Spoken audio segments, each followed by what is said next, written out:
Fantastic అంది కళ్యాణి. నువ్వింత బాగా వంట చేయగలవని నాకు తెలీదు. చాలా అనుభవం ఉండి ఉండాలి నీకు. కార్తికేయ నవ్వి ఊరుకున్నాడు.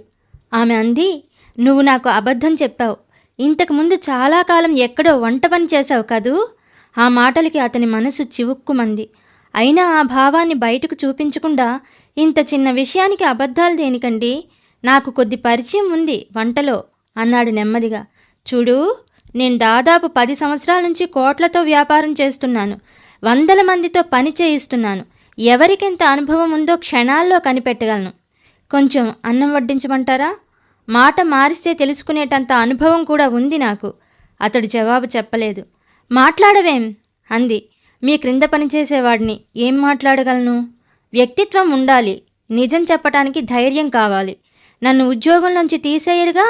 తీసేయను, చెప్పు. అయితే ఒక్క ప్రశ్న. ఎవరెలాంటి వారో కనుక్కునే అనుభవం వ్యాపారం ప్రారంభించిన ఎన్నేళ్లకి మీకు వచ్చింది? ఎన్నేళ్లకో ఏమిటి, మొదటి సంవత్సరమే నా చేతుల్లో కంపెనీ లాభాలు చూపించింది. ఎవరెలాంటి వాళ్ళో కొద్ది రోజుల్లోనే గ్రహించాను. దానికి అనుభవం అవసరం లేదా? సునిశితమైన దృష్టి ఉంటే చాలు. ఎవరెలాంటి వారో గ్రహించడానికే అనుభవం అవసరం లేనప్పుడు వంట బాగా వండటానికి అనుభవం దేనికండి? ఆమెకు పొలమారింది. దాన్ని కప్పిపుచ్చుకోవటానికి ఆమె ప్రయత్నిస్తూ అతడు నవ్వుకుంటున్నాడేమో అని వారగా చూసింది. అతడు అటువంటి పనేది చేయకుండా, మీరు కోపం తెచ్చుకోనంటే ఒక్క విషయం చెబుతాను అన్నాడు. చెప్పమన్నట్టు సైగ చేసింది. ఆమె కొద్దిగా సర్దుకున్నాక అతను అన్నాడు, మీరెవరో తెలియనప్పుడు మీతో ధైర్యంగా మాట్లాడగలిగాను. ఇప్పుడైనా మీరు నా ఉద్యోగం పోదని ధైర్యం ఇచ్చారు కాబట్టి చెబుతున్నాను. మనిషి మీద మీకు చాలా తేలికైన అభిప్రాయం ఉంది.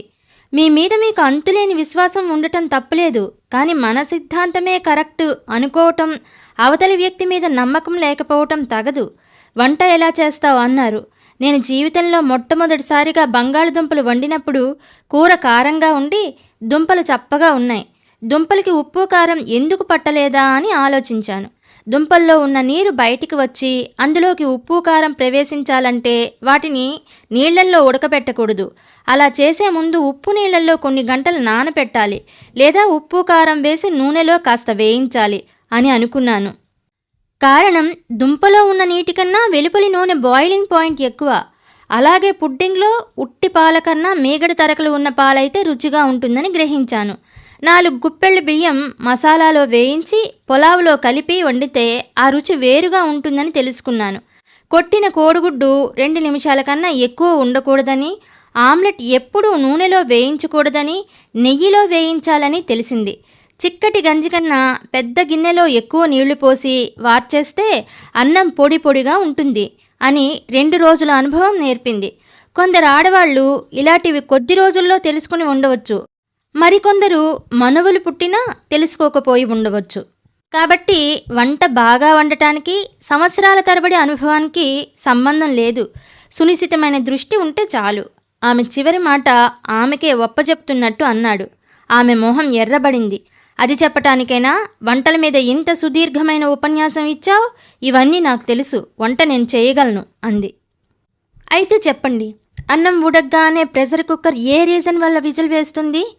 సమాధానం తెలియకపోవటం వల్ల, అతడు అడిగిన విధానం వల్ల. కానీ ఆమె మొహం మరింత అరుణవర్ణం దాల్చింది. ఆమెను మరింత ఇరిటేట్ చేయటానికా అన్నట్టు అతను అన్నాడు, కాబట్టి మేడం, ఏ ఫీల్డ్లో వాళ్లకు తమ ఫీల్డ్ తప్ప మిగతావన్నీ చాలా సులభంగా అనిపిస్తాయి. ఇప్పుడు మీరేమనుకుంటున్నారో నేను చెప్పగలను. ఒక వంటవాడు తనని నిలదీస్తున్న విధానం వల్ల చెలరేగిన కోపాన్ని కంఠంలో చూపిస్తూ, ఏమనుకుంటున్నావు అని తీక్షణంగా అడిగింది. నన్ను ఉద్యోగం నుంచి తీసేయాలనుకుంటున్నారు. ఆమె గతుక్కుమని వెంటనే సర్దుకుంటూ, తప్పు, అలా అనుకోవటం లేదు అంది గర్వంగా. నిజానికి తీసేయాలనే అనుకుంది. అమ్మయ్యా, బ్రతికించారు అనుకున్నాడు మనసులో.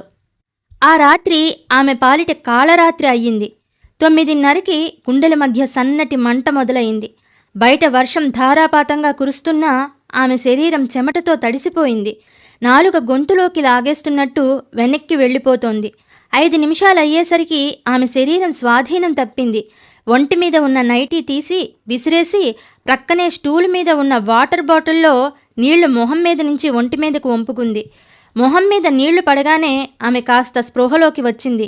కానీ క్షణంసేపే. ఆ క్షణంలో ఆమె చెయ్యి ఇంటర్కమ్ మీద పడింది. తరువాత ఆమెకి ఏం జరిగిందో తెలీదు. విడవకుండా వినపడుతున్న ఇంటర్కమ్ శబ్దానికి కార్తికేయ నిద్రలోంచి లేచాడు. అప్పుడే అతనికి మోగన్నుగా నిద్రపడుతోంది. ఒక్క ఉరుకులో మేడ మీదకు పరిగెత్తాడు. మంచం మీద నగ్నంగా ఉన్నదామె. ఆమె అపురూపమైన అందగత్తె కాదు, కానీ పూర్తిగా ఆరోగ్యవంతురాలు. మైకెలాంజీలో చేతి ఉలి రాత్రింపవళ్ళు నిర్విరామంగా చెక్కిన పియాటా శిల్పపు నునుపుదనం ఆమె శరీరాన్ని ఆపాదించుకుంది. తలదిండు వెన్నెముక క్రిందికి వచ్చి మొహం దాని వెనక్కి వాలిపోవడంతో శరీరం ఎక్కుపెట్టిన విల్లులా వంగి ఉంది. సకల చరాచర రాసులతో పాటు దేవుడు స్త్రీని సృష్టిస్తున్నప్పుడు తాను అద్భుతమైన ఆకారాన్ని భూమికి ప్రెజెంట్ చేస్తున్నాడని అనుకుని ఉండడు. ఒక శీతాకాలపు సాయంత్రం కుంచెని రంగుల్లో ముంచి ప్రపంచ అత్యున్నతమైన చిత్రానికి శ్రీకారం చుట్టిన లియోనార్డో డావిన్సీ అది మోనాలిసాగా రూపుదిద్దుకుంటుందని అనుకుని ఉండడు. 2 మేఘాల రాపిడిలో సృష్టించబడిన ఆకాశం నుంచి కిటికీ గుండా ఆ గదిలోకి ప్రవేశించిన మెరుపు కిరణం అంత అందమైన శరీరపు మెరికల్లో, ముడుతల్లో నున్నటి చీకటి క్షణాల్లో నిక్షిప్తమైపోతానని ఊహించి ఉండదు. స్తనాగ్రాన్ని చూస్తే టెన్సింగు, పొత్తి కడుపుని చూస్తే భగీరథుడు, మెడవెంపుని చూస్తే షాజహాను తమ పనులు అసంపూర్ణం అనుకుని ఉంటారు. అతడు వడిగా ఆమె దగ్గరకు వెళ్ళాడు. ఆమె కళ్ళు మూసుకుని ఉంది. ఆమె చెయ్యి ఇంకా అలా ఇంటర్కమ్ మీదే ఉంది. బయట చలికి లోపల గాలి ఘనీభవించింది. నీలిరంగు బెడ్షీట్ మీద ఆమె తెల్లటి శరీరం ఆకాశం నుంచి చూస్తే కనపడే నది మధ్య దీవిలా ఉంది. ఒక గొప్ప నవలా తాలూకు ఆఖరి వాక్యం సరిగ్గా కుదరక అసహనంతో ఒళ్ళు విరుచుకునే రచయిత ఇరిటేషన్ ఆమె పడుకున్న భంగిమలో ఉంది. ఆ వెలుతురులో ఆమె శరీర వంపుల మీద కదలాడే నీడ కూడా కోరికను సంతరించుకుంటుంది. అయితే ఆ అపురూప భంగిమని అతడు చూడటం లేదు. ఆ అసందర్భానికి కారణం ఆలోచిస్తూ ఇంటర్కమ్ మీద నుంచి చేయి తీయబోయి విద్యుద్ఘాతం తగిలిన వాడిలా ఆగిపోయాడు. ఆమె శరీరం సలసలా కాలిపోతోంది. అది జ్వరం కాదు, పెదవులు నల్లగా కమిలిపోయి ఉన్నాయి. అరగంట ముందు ఆమె మామూలుగానే ఉంది. ఇంతలోనే వచ్చిన ఈ అస్వస్థతకి కారణం స్వాభావికం కాదని అతనికి అర్థమైంది. నైటీ తీసి ఆమె శరీరం మీద కప్పే ప్రయత్నం కూడా చేయలేదు. రెప్పలు పైకెత్తి చూశాడు. అతడి అనుమానం నిజమైంది. అతడు మెరుపు వేగంతో క్రింద వంటింట్లోకి పరిగెత్తాడు. ఉప్పు నీళ్లు కలిపి తీసుకొచ్చాడు. ఆమె తలని ఒళ్ళోకి తీసుకుని వాటిని పట్టించే ప్రయత్నం చేయసాగాడు. ఆమె గుటక వేయలేదు. అప్పటికే నరాల మీద ఒత్తిడి ప్రారంభం కావటంతో పళ్ళు గట్టిగా కరుచుకుపోయి నీళ్లు లోపలికి వెళ్లటం లేదు. అతడు ఆమెను వదిలి లోపల బాత్రూంలోకి వెళ్ళి టబ్లో నీళ్లు వదిలి మళ్ళీ బెడ్రూంలోకి వచ్చాడు. ఆమె ఇంకా అలాగే ఉంది. ఒక చెయ్యి మోకాళ్ల క్రింద, మరొక చెయ్యి మెడ కింద వేసి పసిపాపని పైకి లేపినట్లు లేపి బాత్రూంలోకి అలాగే తీసుకెళ్లి బాత్ టబ్లో దింపాడు. మొహంతో సహా ఆమె శరీరాన్ని పూర్తిగా నీళ్లల్లోకి ముంచాడు. అరక్షణం తరువాత ఆమెలో కదలిక ప్రారంభమైంది. ముక్కులోకి నీళ్లు రావడంతో అప్రయత్నంగా నోరు తెరిచింది. ఆమెకు ఉప్పు నీళ్లు పట్టించాడు. ఆ రుచికి ఆమె అప్రయత్నంగా ఆ నీటిని స్వీకరించడానికి నిరాకరించడంతో తిరిగి టబ్లో ముంచాడు. ఆ విధంగా కొనసాగిస్తూ ఆమెతో పూర్తిగా నీళ్లు తాగించాడు. ఈ విధమైన సమయస్ఫూర్తి కేవలం మెడిసిన్ చదవటం వల్ల రాదు. అందులోనూ అతడు డాక్టరీ పూర్తి చేయలేదు కూడా. అయితే కేవలం సమయస్ఫూర్తి తప్ప అందులో ప్రొఫిషియన్సీ లేకపోవటంతో అతడు ఒక తప్పు చేశాడు. ఈ విషయం 5 నిమిషాల తరువాత అతనికి తెలిసింది. సాల్ట్ వాటర్ని పూర్తిగా తాగించాక అతడు ఆమెని నేల మీద నిలబెట్టాడు. వడలిన తోటకూర కాడలా ఆమె నేల మీదకు జారిపోతుంటే 2 చేతులు ఆమె వెనుక నుంచి ముందుకు పోనిచ్చి నిలబెట్టి పట్టుకున్నాడు.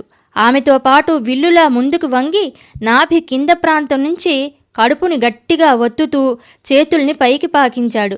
వక్షోజాల మీదుగా గొంతు వరకు తీసుకొచ్చి కడుపులోని పదార్థాన్ని బయటకు తీసుకురావటానికి ప్రయత్నించసాగాడు. 5 నిమిషాల తరువాత అతడి ప్రయత్నం ఫలించింది. ఆమె నెమ్మదిగా తేరుకోసాగింది. కానీ అప్పుడు అతడు ఊహించని పరిణామం సంభవించింది. శ్వాసనాళికకి ఏదో అడ్డుపడ్డట్టు ఆమెకి వెక్కిళ్లు రావడం ప్రారంభమయ్యాయి. కొద్ది క్షణాల్లో ఆమె శ్వాస ఆగిపోయింది. ఆమెని అలాగ నేల మీదకు వదిలేసి అతడు మళ్లీ కిందికి పరిగెత్తాడు. స్టవ్ మీద నీళ్లు పెట్టి ఒక కొత్త బ్లేడు ఆ నీళ్లల్లో వేశాడు. నీళ్లు మరిగే లోపల ఫ్యామిలీ డాక్టర్కి ఫోన్ చేసి విషయం చెప్పాడు. వెంటనే హాస్పిటల్కి తీసుకెళ్ళు. అటువైపు నుంచి డాక్టర్ కంగారుగా ఏదో చెప్పబోతుంటే అంత టైం లేదు డాక్టర్ గారు అన్నాడు. మరేం చేస్తున్నావు? ట్రెకియాస్టమీ. అన్నాడు కార్తికేయ. మీరు వెంటనే రండి కుట్లు వేయటానికి. కానీ నువ్వు డాక్టర్ ఏదో చెప్పబోతుంటే ఫోన్ పెట్టేసి కార్తికేయ మేడ మీదికి పరిగెత్తాడు. అప్పటికే శ్రీకళ్యాణి పరిస్థితి విషమించింది. ఊపిరితిత్తుల్లోకి గాలి పూర్తిగా ప్రవేశించకపోవడంతో ఆమె శరీరం తిరిగి చైతన్యాన్ని కోల్పోయింది. ఇంకొన్ని క్షణాలు గడిస్తే ఆమె దక్కదని అతడికి తెలుసు. అతడికి ఆలస్యం చేయలేదు. బ్లేడ్ను ఆమె కంఠం మీద పెట్టి నిలువుగా గీశాడు. రక్తం బుసబుసా పొంగింది. సరిగ్గా 6 నిమిషం తరువాత అతడు ఆమె కంఠనాళాన్ని నిరోధిస్తున్న అడ్డు తొలగించగలిగాడు. ఉబికి వస్తున్న రక్తాన్ని చెయ్యి అడ్డుగా పెట్టి బ్లాంకెట్ శరీరం మీద కప్పాడు. అంతలో క్రింద డాక్టర్ వచ్చిన చప్పుడయింది. మిగతా పనివాళ్లకి పైన ఏదో జరిగిందని అప్పుడు అర్థమైనట్టుంది. కలకలం మొదలైంది. డాక్టర్ హడావుడిగా పైకి వచ్చాడు. నీడిల్స్ తెచ్చారా? తెచ్చాను, డాక్టర్ చెప్పాడు. అతను పక్కకి తప్పుకున్నాడు. డాక్టర్ కుట్లు వేయసాగాడు. ఆ పని పూర్తయ్యాక ఆయన అన్నాడు, ఈ ఇల్లు వదిలిపెట్టమని ఎప్పుడో చెప్పాను. మొదటి అరిష్టం జరిగింది, ఇప్పుడిక ఇది. అయినా కళ్యాణి గారి వళ్ళంతా తడిసి ఉందేమిటి? కొన్ని దెయ్యాలు అంతే, అవి పూనితే ఒళ్ళు భగభగా మండిపోతుంది. అందుకే అర్ధరాత్రి స్నానానికి ఉపక్రమించి ఉంటారు. కార్తికేయ నిశ్శబ్దంగా ఆయన వైపు చూశాడు. మాట్లాడటం అనవసరం. చదువు అవివేకాన్ని పోగొడుతుంది అనుకోవటం కూడా అవివేకమే. బేసిన్ దగ్గర చేతులు కడుక్కుంటూ డాక్టర్ అన్నాడు, మీరిక్కడ ఈ టైంలో ఉండటం అదృష్టం. మీరు కళ్యాణి గారికి ఏమవుతారు? ఇక్కడ నేను పనిచేస్తున్నాను. శ్రీకళ్యాణి సొంత డాక్టర్ని ఎప్పుడు ఏర్పాటు చేసుకున్నారు? ఆశ్చర్యంగా అడిగాడు డాక్టర్. నేను డాక్టర్ని కాను, వంట మనిషిని. సగం తెరిచిన డాక్టర్ నోరు అలాగే ఉండిపోయింది. మీకు నా కృతజ్ఞతలు ఎలా చెప్పుకోవాలో అర్థం కావటం లేదు డాక్టర్ గారు. నా ప్రాణాలు రక్షించారు, అంది శ్రీకళ్యాణి. ఆమె ప్రస్తుతం నగరంలోకెల్లా ఖరీదైన ఆసుపత్రిలో ఉంది. ఎమర్జెన్సీ స్థితి దాటిపోయాక క్షణాల్లో ఆ వార్త బయటకు పొక్కింది. ఆమెను వెంటనే ఆసుపత్రికి తీసుకువెళ్లటం, ఊపిరి సరిచేయటం, ఆ తర్వాత ఊపిరి సలుపుకోనివ్వకుండా విజిటర్సు, అంతా కోలాహలంగా మారింది. తొందరలో మీరు కోలుకోవాలి అన్న పూలగుత్తులు గ్రీటింగులతో ఆమె గతి నిండిపోయింది. ఈ హడావుడి తగ్గిన తర్వాత ఆమె తన ఫ్యామిలీ డాక్టర్తో ఊరికే తెలుసుకోవాలనే ఉత్సాహంతో అడుగుతున్నాను, ఆ స్థితిలో నన్ను హాస్పిటల్కి తీసుకువెళ్ళి ఉంటే బ్రతికేదాన్ని కదా అని అడిగింది. ఛాన్స్ తక్కువ, క్షణాల్లో చేయవలసి వచ్చింది ఆపరేషన్. అది మై గాడ్, తలుచుకుంటేనే భయం వేస్తుంది. అదే జరిగుంటే ఇప్పుడు ఇలా మీతో మాట్లాడుతూ ఉండేదాన్ని కాదన్నమాట. ఆపరేషన్ చిన్నదైనా క్షణాల్లో దాని ప్రాణాలు నిలబెట్టినందుకు మీకు 1,00,000 రూపాయలు ఇచ్చినా పూర్తి ఫీజు చెల్లించినట్టు కాదు. డాక్టర్ మొహమాటంగా నవ్వాడు. ఆమె కార్తికేయ వైపు తిరిగి, అసలు నిన్ను అభినందించాలి, మరొక రకంగా అయితే తిట్టాలి కూడా. ఎందుకు అని అడగవే? కోర్స్, ఇలాంటి చిన్న చిన్న సందేహాలు నీకు రావు కదూ. వెంటనే డాక్టర్కి ఫోన్ చేసినందుకు అభినందించాలి. కానీ అంత సీరియస్ అయినప్పుడు వెంటనే హాస్పిటల్కి తీసుకెళ్లకుండా తీరిగ్గా డాక్టర్ని ఇంటికి ఫోన్ చేసి పిలిపించినందుకు తిట్టాలి. డాక్టర్ ఆఘమేఘాల మీద రాకుండా ఉంటే ఏం జరిగి ఉండేది అంది. అంత టైం లేదు మేడం అన్నాడు కార్తికేయ. ఆ విషయం నిర్ధారించాల్సింది నువ్వు కాదు, డాక్టర్. ఏం డాక్టర్ గారు, మీరు చెప్పలేదా ఆసుపత్రికి తీసుకెళ్ళమని? నేను ఫోన్లో అదే చెప్పాను. అక్కడే అతను తప్పు చేశాడు. అవతలి మనిషిని తనకి కావలసిన చోట కావలసిన విధంగా ఇరికించింది. మరి బయటపడలేని రీతిలో పట్టుకోవటం శ్రీకళ్యాణికి వెన్నతో పెట్టిన విద్య. ఆ రోజు జరిగినదంతా పనివాళ్ల ద్వారా తెలుసుకుంది. తన నైటీ నేల మీద పడి ఉండటంతో బాత్ టబ్లో తనని ముంచటం కూడా ఊహించగలిగింది. ఆమె సిగ్గుతో చచ్చిపోయింది. అది పూర్తిగా సిగ్గు కూడా కాదు, కేవలం స్త్రీలకే అనుభవేద్యమైన పులకరింత. నగ్నంగా ఉన్న తనని అతడు తీసుకెళ్లి నీటిలో స్నానమాడించటం, అది తలుచుకున్నప్పుడల్లా ఒళ్ళు అదోలా జలధరించసాగింది. 1-2 నిమిషాలు కార్తికేయ వైపు సూటిగా చూడటానికి కూడా బిడియపడింది. కానీ ఎంతో మందితో ఎన్నో రకాలుగా డీల్ చేసి ఉండటం వలన ఆ స్థితిలో నుంచి కూడా తొందరగా బయటపడగలిగింది. ఆ తర్వాత ఆమె పేపర్లో చదివిన వార్త వల్లనైతేనేం, మిగతా డాక్టర్లు స్నేహితులు మాట్లాడే మాటల వల్లనైతేనేం జరిగిన దాన్ని కొత్త రూపంలో విన్నది. వాళ్ళు చెప్పిన దాన్ని బట్టి తనకి అపాయం జరిగిన వెంటనే డాక్టర్ ఆఘమేఘాల మీద వచ్చి ఆపరేషన్ చేసి రక్షించాడు. ఇది వార్త. ఒకరికి రావాల్సిన కీర్తిని మరొకరు సునాయాసంగా కొట్టేయటం అనేది చాలా చోట్ల జరిగేదే. కొంచెం పలుకుబడి మాటకారితనం ఉంటే చాలు. కార్తికేయ ఫోన్లో డాక్టర్తో మాట్లాడి అర్జెంటుగా రమ్మన్నప్పుడు ఆ సంభాషణ విన్న పనివాళ్లు తూచా తప్పకుండా దాన్ని శ్రీకళ్యాణికి చెప్పారు. మీరు వెంటనే రండి కుట్లు వేయటానికి అని కార్తికేయ అన్నాడు. ఇంకేదో ఇంగ్లీష్ పదం కూడా వాడాడు. ఏ విషయమైనా పూర్తిగా వివరాలతో సహా తెలుసుకోవటం శ్రీకళ్యాణికి అలవాటు. కోట్లతో డీల్ చేసేటప్పుడు ఆమెకు ఆ రకంగా అలవాటైంది. అందుకే ఇప్పుడు డాక్టర్ని ఈ విధమైన సంభాషణలోకి దింపింది. ఆమె ఎటు లీడ్ చేస్తుందో తెలియని డాక్టర్, నేను ఫోన్లో అదే చెప్పాను, ఆస్పత్రికి తీసుకురమ్మని అన్నాడు. దానికో 5 నిమిషాలు పట్టి ఉండేది. అంతసేపు నేను బ్రతికేదాన్నా? ఏమీ తెలియనట్టు అడిగింది. డాక్టర్ తబ్బిబ్బై సమాధానం కోసం వెతుకుతున్నాడు. చప్పున సమాధానం తట్టింది. అంతకాలం కష్టం, అందుకే నేను వెంటనే బయలుదేరి వచ్చాను అన్నాడు. నేను ప్లాస్టిక్ సర్జన్తో మాట్లాడాను. మీ గొంతు మీద ఘాట్ తాలూకు మచ్చ కనబడకుండా చేయవచ్చునన్నాడు. ఇంకా 2 వారాల తర్వాత సర్జరీ చేస్తాడంట అంది. ఎవరూ మాట్లాడలేదు. మళ్ళీ ఆమె తిరిగి అంది, అతడు ఈ ఘాటు పరీక్షించి ఎవరో చాలా నాటు పద్ధతిలో ఘాటు పెట్టారు. ఈ మచ్చ మాయటానికి కొంచెం కష్టపడాలి అన్నాడు. నేను చెప్పాను, సరి అయిన టైంలో ఏదీ దొరక్క మా డాక్టర్ గారు గొప్ప సమయస్ఫూర్తితో బ్లేడ్తోనే ఆపరేషన్ చేశారు అని. నేను చెప్పింది నిజమేనా డాక్టర్? అక్షరాలా నిజం. ఆమె నవ్వుతూ, బ్లేడ్ని కనీసం వేడి నీళ్లతో మరిగించారా అని అడిగింది. డాక్టర్ కొంచెం తడబడి, ఆ జాగ్రత్తలన్నీ తీసుకున్నాను అన్నాడు. మీకు ట్రెకియాటమీ చెయ్యాలని ఎందుకు అనిపించింది? అదేమిటి కళ్యాణ్ గారు, మీ శ్వాస ఆడక గిలగిల కొట్టుకుంటుంటే అంటున్న అతడి మాటలు. అదేమిటి కళ్యాణి గారు, మీ శ్వాస ఆడక గిలగిల కొట్టుకుంటుంటే అంటున్న అతడి మాటల్ని మధ్యలో ఆపుచేసి, మీరు బయలుదేరే ముందే ట్రెకియాటమీ చెయ్యాలని తెలుసా? ఆ నిర్ణయం వచ్చాక తీసుకున్నారా? పేషెంట్ పరిస్థితి ఏమిటో ఫోన్లో ఇతను చెప్పగానే దానికి ఏం చెయ్యాలో వెంటనే నాకు తెలిసిపోయింది గర్వంగా చెప్పాడు. అప్పుడు ఆమె ఆఖరి ప్రశ్న వేసింది. ట్రెకియాటమీ చేయటానికి వస్తూ కుట్లు వేయటం కోసం నీడిల్స్ తెచ్చిన మీరు గొంతుకు రంధ్రం చేయటానికి కత్తి ఎందుకు తేలేదు? బ్లేడ్ ఎందుకు ఉపయోగించవలసి వచ్చింది? చీమ చిట్టుక్కుమంటే వినపడేంత నిశ్శబ్దం ఆ గదిలో వ్యాపించింది. డాక్టర్ మొహం రక్తం లేనట్టు తెల్లగా పాలిపోయింది. చేతులు నులుపుకుంటూ నిలబడ్డాడు. ఆమె తన పక్కనున్న లోకల్ న్యూస్ పేపర్ అతడి ముందుకు తోస్తూ, సమయస్ఫూర్తితో ఆపరేషన్ చేసి ప్రముఖ పారిశ్రామికవేత్తని రక్షించిన డాక్టర్ అని పెద్ద పెద్ద అక్షరాలతో ప్రచురించిన ఆ జర్నలిస్టుని ఇంత చిన్న అనుమానం ఎందుకు రాలేదో అని అంది. అది కాదు మేడం, డాక్టర్ ఏదో చెప్పబోయాడు. కళ్యాణి, ఇక మీరు వెళ్ళవచ్చు అంది కటువుగా. అతడు తల వంచుకొని వెళ్ళిపోయాడు. కార్తికేయ ఒక్కడే మిగిలిపోయాడు ఆమెతో పాటు ఆ గదిలో. ఆమె మొహం ఇప్పుడు ప్రసన్నంగా ఉంది. నువ్వు నాకెందుకు అబద్ధం చెప్పావు అని అడిగింది. అతడు విస్తుపోయి, అబద్ధమా అన్నాడు. నీ చదువు విషయంలో. నేను కరెక్టే చెప్పాను మేడం. ఇంటర్మీడియట్ చదివాను. ఆ తర్వాత మెడిసిన్ 4 సంవత్సరాలు చదివి మానేశాను. ఆమె విస్తుపోయింది. మెడిసిన్ కూడా మధ్యలో, అది ఆఖరి సంవత్సరంలో మానేస్తారని ఆమెకు తెలియదు. తన ఆశ్చర్యాన్ని దాచుకోకుండా ఎందుకు అని అడిగింది. డబ్బు లేక. ఆమె చాలాసేపు మాట్లాడలేదు. ఒక నిరామయ నిర్లిప్త అవస్థలో ఉన్నట్టు చాలాసేపు అలాగే ఉండి స్వగతంగా, అంతవరకు చదివిన వాడివి ఇంకొక సంవత్సరం చదివించలేకపోయారా? మీ తల్లిదండ్రులు బ్రతికే ఉన్నారా అని అడిగింది. లేరు. ఇప్పుడు కాదు, మీరు ఫైనల్ ఇయర్కి వచ్చినప్పుడు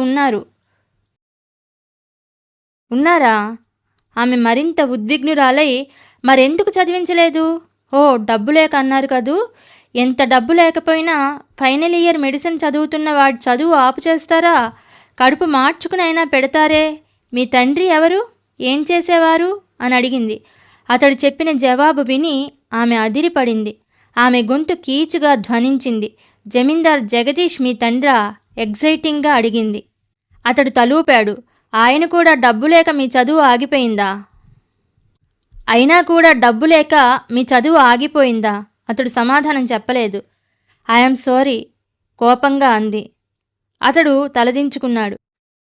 ఎందుకు అని అడగనే, అలాంటి తండ్రికి కొడుకుగా పుట్టినందుకు కరుగ్గా అంది. అప్పుడు చప్పున తలెత్తాడు. ఆమె కొనసాగించింది. మీ తండ్రి గురించి నేను విన్నాను. లక్షల ఆస్తి ఉంచుకొని కన్న కొడుకుని 1 సంవత్సరం చదివించలేకపోయాడా? ఉన్నదంతా ఉంచుకున్న దానికి దారపోసి భార్యా బిడ్డల్ని నడిబజార్లో బెచ్చమెత్తుకునేలా చేస్తాడా? చివరికి ఆ ప్రియురాలు ఇతగాడిని బికారిని చేసి వీధిలోకి తోసేస్తే మళ్ళీ పెళ్ళాం బిడ్డల వంకకే చేరాడ. మై గాడ్, తలుచుకుంటే భయమేస్తోంది. ప్రపంచంలో ఇలాంటి మనుష్యులు కూడా ఉంటారా అనిపిస్తూ ఉంది.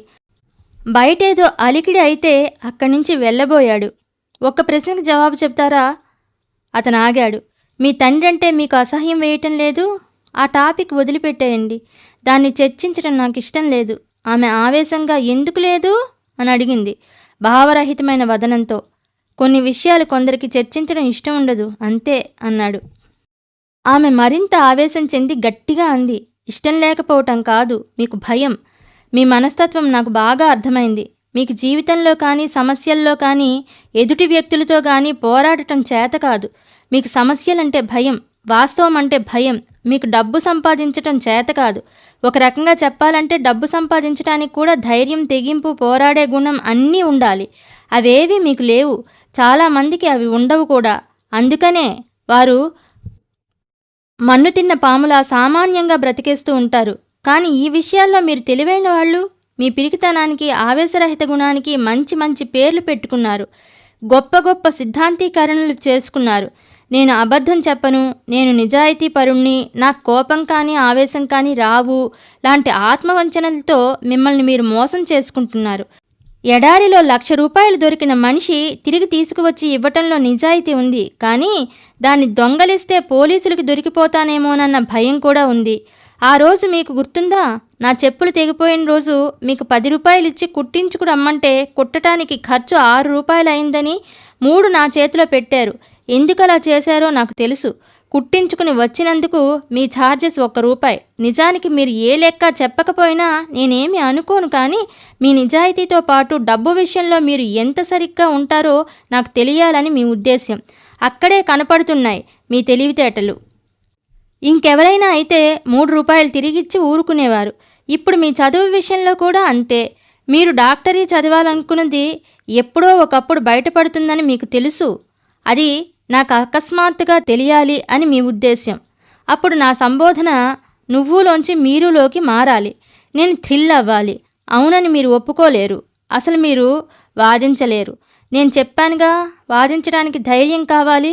10 మందితో 100 రకాలుగా డీల్ చేయగలిగేవాడే డబ్బు సంపాదించగలడు. 100 రకాల ప్రయత్నాలు చేయగలిగేవాడే కృషితో ఏ రంగంలోనైనా కీర్తి సంపాదించగలడు. కోపం, ఆవేశం, దుఃఖం, తెగింపు మనిషి సహజ గుణాలు. కొన్ని పాళ్లల్లో మిశ్రమం అన్నీ ఉన్నవాడే నిజమైన మనిషి. ఇవన్నీ లేనివాడు వేదాంతి కాదు, చేతకానివాడు. తన చేతకాని తనానికి వేదాంతం అని పేరు పెట్టుకోవటం ఆత్మవంచన. ఒక్క మాటలో చెప్పాలంటే ఏ టెన్షను లేకుండా, ఎవరితోనూ ఘర్షణ పడకుండా, ఏ రసస్ఫూర్తి లేకుండా బ్రతకటం అనవసరం. అసలు జీవితమే ఒక పెద్ద వ్యాపారం. ఏ లాభము లేకపోయినా ఇక జీవించటం ఎందుకు అని నా ఉద్దేశ్యం. మీరేమంటారు? ఏమంటారు మేడం? యజమానులు తమ వంటవాళ్లతో ఇంతసేపు వాదించటంలో ఏ లాభమూ లేదంటాను వినయంగా అని అక్కడి నుంచి వెళ్ళిపోయాడు. అంత దారుణంగా ఆమెను ఇంతవరకు దెబ్బ కొట్టలేదు. శ్రీకళ్యాణి మనసు కుతకుతా ఉడికిపోసాగింది. అతడు ఎక్కువ మాట్లాడలేకపోవటం, ఆవేశం చెందకపోవటం ఆమెను మరింత ఇరిటేట్ చేసింది. ఏ విషయంలో మనిషి ఫెయిల్ అవుతాడో ఆ విషయంలో గెలుపు పొందాలన్న కోరిక ఎక్కువ అవుతుంది. కార్తికేయ విషయంలో ఈ గెలవటం కోసం ఆమె ఒక చిన్న ఎత్తు వేసింది. కేవలం తన అహం సంతృప్తి కోసం ఆమె ఆ పని చేసి అతడిని ఇరకాటంలో పడేసింది. అతడిలో కోపాన్ని, దుఃఖాన్ని కదిల్చి అతడు ఆవేశంతో అరుస్తుంటే చూడాలని ఆమె కోరిక. మనుష్యుల మీద తనకున్న అభిప్రాయాన్ని ఎప్పటికప్పుడు బలపరుచుకోవటం ఆమెకు అలవాటు. అనాలోచితంగా ఆ పని 3 జీవిత విధానాల్ని పూర్తిగా మార్చేసింది. నేస్తాలు, ఇక్కడితో అధ్యాయం 1 పూర్తయింది. నా కథలు కనుక మీకు నచ్చినట్లయితే నా ఛానల్ని సపోర్ట్ చేయండి. అలాగే లైక్ చేయండి, షేర్ చేయండి, కామెంట్ పెట్టండి. ధన్యవాదాలు. ఇట్లు మీ రోజారమణి.